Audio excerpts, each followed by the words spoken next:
Order. We're resuming debate. Reprise de débat. The Honourable Member for Abitibi-Témiscamingue.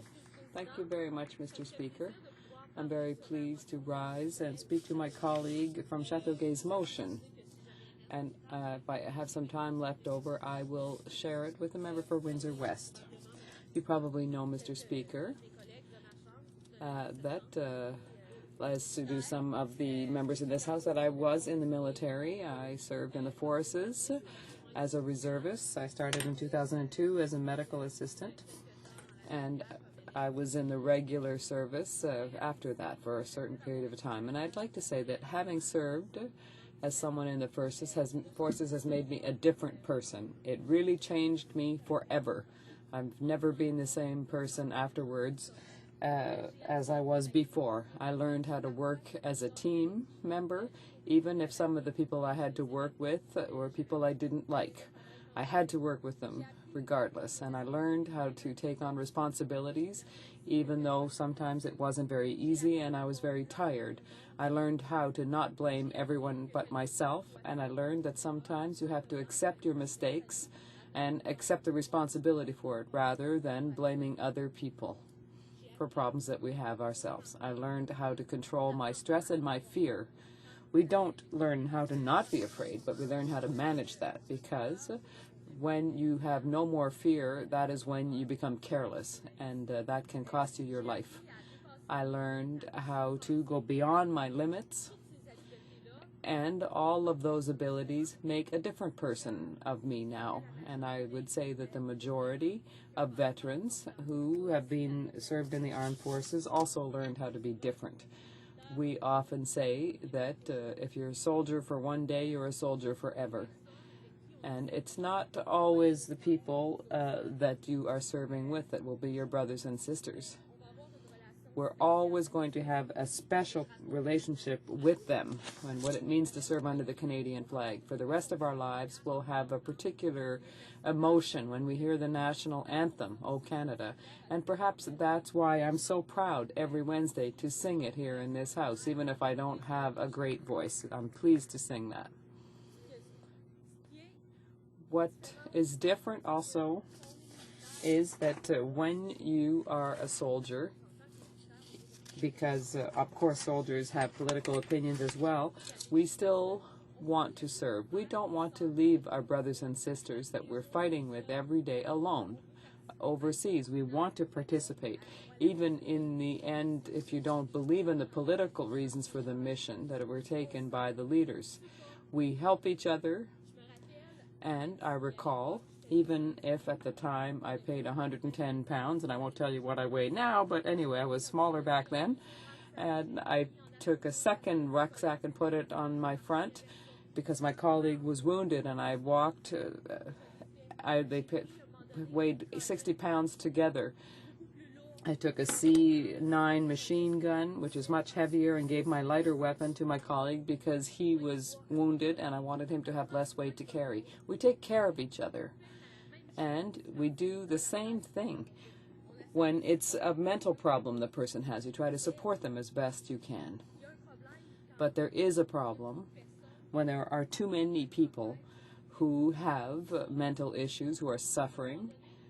At some point in time when you yourself are hurting, you're wounded, you can't help as much as the other colleagues, and there comes to be an imbalance at some point in time. So the number of stories that I heard that are just crazy are surprising. I had one colleague who told me that when he was in Rwanda, and when he saw the river red with blood, with all of the bodies that were floating, that's an image that person has in their mind for the rest of their lives. We talked also about in Yugoslavia. He saw bodies that were nailed up onto walls. That stays in your mind for the rest of your life too. People talk to me about wounds that are unimaginable. They talk to me about smells that stay with you for the rest of your life. That stays in your mind. So why was I told these stories? Well, perhaps because they had the impression that I'd be able to understand, that I'd be able to know really have an idea of what that was about, that I was able to listen without judging my colleagues. And despite all of that, often we talk about the reasons why we joined the forces, but we don't talk about the reasons why we leave. And today I want to talk about that. I really want to say that all of the people who wore the uniform were marvelous people. They were dedicated to the task at hand, and I have no criticism for any of the people that I served with in uniform. But I realized that having been set aside and made to wait for various reasons is that those who don't wear the uniform are sometimes, maybe even often, completely disconnected from the reality and needs of the people who live this life on the front lines.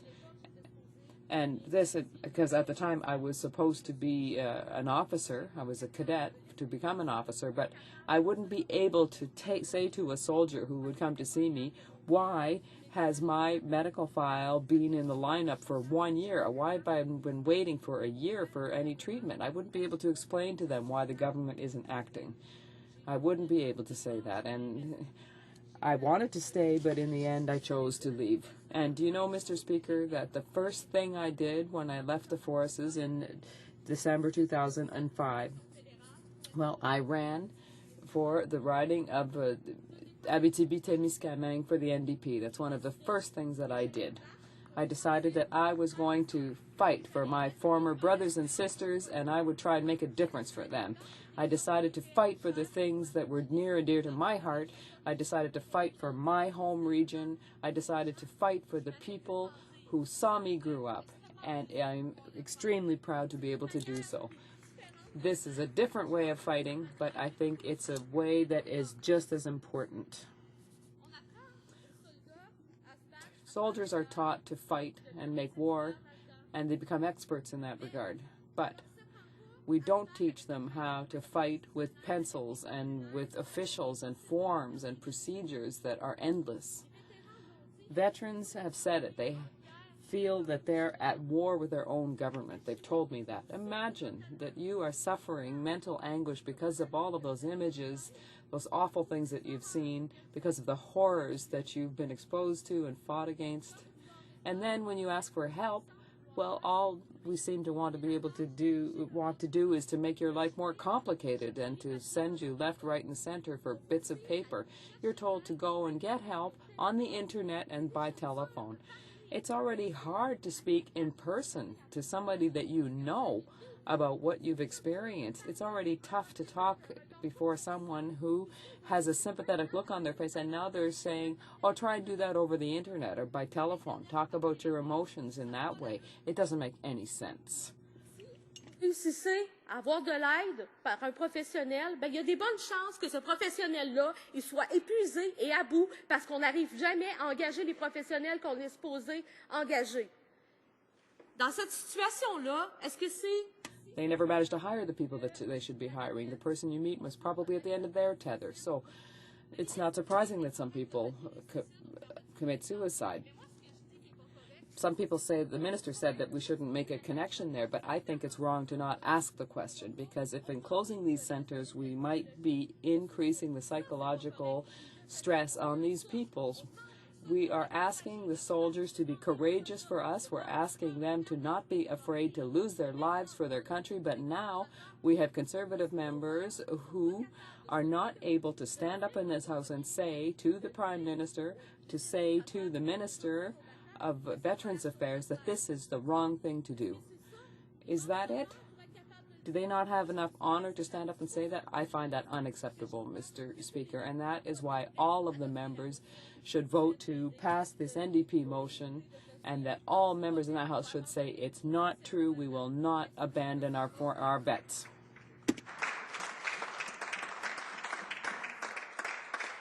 Questions and comments. The Honourable Member for Malpac. Thank you, Mr. Speaker. And I just wanted to say, while the member was speaking and she was talking about how the military changed her, I really felt I wanted to applaud at that point, because I think, and there's other people from the military in all parties in here, I expect, feel the same way. And that sense of pride and appreciation for the military that she showed in her remarks is really commendable, and I want to say that at the beginning. Mr. Speaker, my question to the member, and she talked a fair bit about the difficulty of calling a government number or even talking to an individual and getting the response that, well, go on the internet or call another number. You know, Mr. Speaker, I come out of the farm movement, and in the 80s there was some very tough times, and we had farm stress hotlines to prevent suicides. And I'll tell you, when those calls are made, when people are under stress, regardless of the occupation, and I would say especially so in the military, there has to be a live person on the other end. There absolutely must be.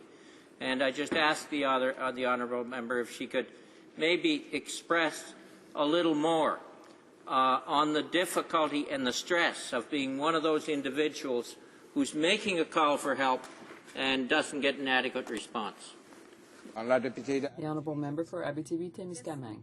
Thank you very much, Mr. Speaker. I think that I explained it somewhat in my speech.